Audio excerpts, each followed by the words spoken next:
Hi everyone, Angela here. Have you ever gotten frustrated making a super skinny spaghetti strap? You may have found it difficult to sew them evenly or turn them right side out. In this video, I'll show you my easy method to sew really narrow spaghetti straps that give your project an elegant professional finish. And best of all, you won't need a loop turner or a tube turner. And I'll show you how to sew them using an industrial and a domestic sewing machine. I'll be cutting out bias strips from this soft drapey satin. I've already ripped across the width of the fabric, making sure that it's straight. Square the edges and smooth out the fabric. On my wide quilting template, I'm locating the 45-degree angle line. Align that with the bottom edge of the fabric and cut. Just to be safe, whenever I'm cutting silk or satin, I always cut along the edge twice. There's nothing worse than getting snags and the fabric shifting. I also use my ruler to hold the fabric down when separating each strip. I'm cutting the bias strips 2 inches wide. You can cut your strips narrower, but it's easier to handle when the strips are wider.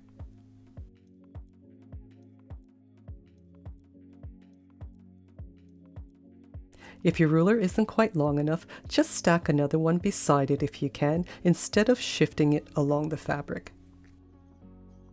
Join any strips that you need to, and then square off all the ends.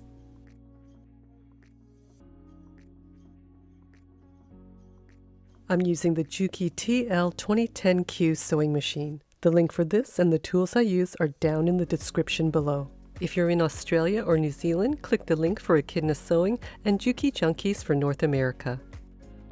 I'm using a size 12 Microtex needle to sew the satin. You'll also need a one-sided zipper foot to sew the strap. To make a super skinny spaghetti strap, I'm using cording that measures 2.5 millimeters.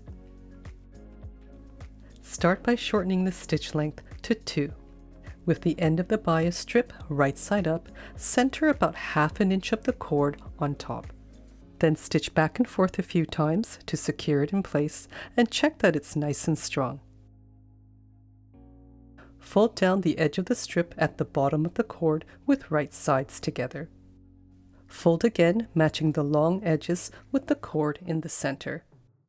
Now the fabric can be a bit slippery for everything to stay in place, so just pin through the fabric beside the cord a couple of inches down from the folded edge. Don't catch any of these inner edges when stitching. Starting below the edges, stitch diagonally towards the fold and stop just before the cord. Pivot at the cord and remove the pin. Keep folding the fabric, matching the edges, making sure it's not twisted. Just concentrate on a couple of inches at a time. With the cord butted up right against the edge of the presser foot makes it easier to sew evenly. While sewing the strap, hold the fabric securely and stretch it as much as possible. To keep the cord right against the edge of the presser foot, hold the strap slightly to the right. Use your fingernail to keep the cord in the center. If you're finding this video helpful, make sure to like, share, subscribe, turn on all notifications, and leave a comment below. As always, I'd love to know where you're watching from. You can also show your support by becoming a member or tapping the thanks button down below. At the end of the strap, you can continue sewing straight or stitch to the right, leaving a wider opening. With the fabric stretched out, your stitching may look a bit uneven. That's okay. When you smooth it out, you'll see it's pretty straight. Go back to the top, right beside the cord, and stitch again, but this time try to get even closer to the cord if you can.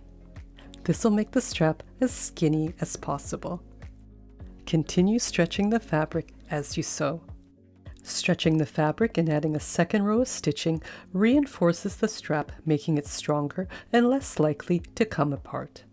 It's really worth sewing that second row of stitching, as it's difficult to repair a spaghetti strap once it's come apart and started fraying. To sew on a domestic machine, I'm using the Brother Innov-is A150. Again, shorten the stitch length to 2. On this machine, the needle position buttons are here. On this machine, I'll be using this zipper foot. The needle will go through this left opening, and the cord will butt up against this edge and sit under this groove. Right now the needle goes in on the far left, so we'll need to reposition it to the center of this opening. Begin by attaching the cord, folding the top, and pinning the strap as before.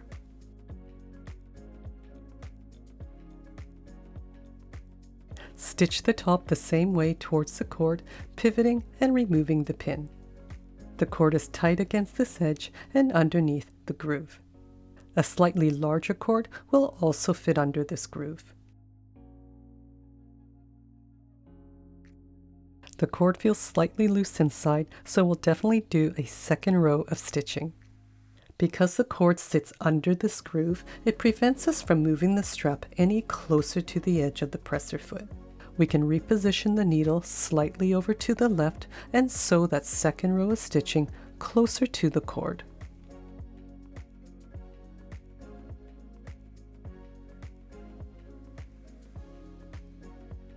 Your strap will look like this after it's been stretched and sewn.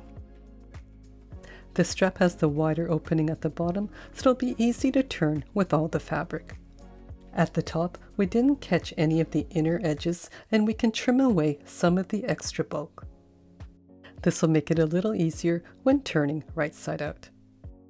Turn over and hold on to the seam under the diagonal stitching. Pull on the cord and it'll easily feed into the channel. When you look at such a wide seam, it almost seems impossible that all that fabric will fit into such a small channel, but it does. Stretch it out and you can feel how strong the strap is. Leaving all the fabric inside gives you a nice rounded cord-like strap. For a flat spaghetti strap, we'll need to trim away some of the seam allowance. First, push the strap onto the cord so the fabric sits flat. I'm using my Kai professional scissors with serrated blades to trim the seam. Trim the seam allowance so there's an equal amount of fabric on both sides of the stitching. At the top, trim on an angle, leaving a bit at the center. Hold on to the seam allowance and pull the cord to turn right side out. Once pulled through, trim away the ends.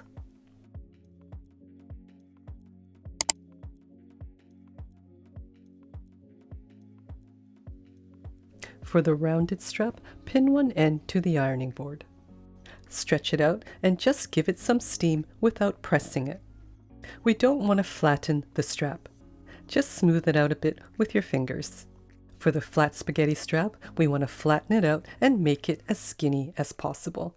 Pin the end onto the ironing board with the seam facing towards you. Next, give it a very light mist of water. This is optional and you should really test your fabric for water marking. Adjust the strap so it isn't twisted and the seam is centered and straight. Keep stretching the strap as you press. Pin the other end to help you stretch it out and then leave it pinned to cool and set. You can also set it with a tailor's clapper. Both straps measure 2.7 millimeters, only slightly more than the cord itself, and still super skinny at less than 1/8 of an inch wide. I hope you give this method a try and let me know how you go. Be sure to check out some of my other tutorials. Thanks again for watching. Take care and happy sewing.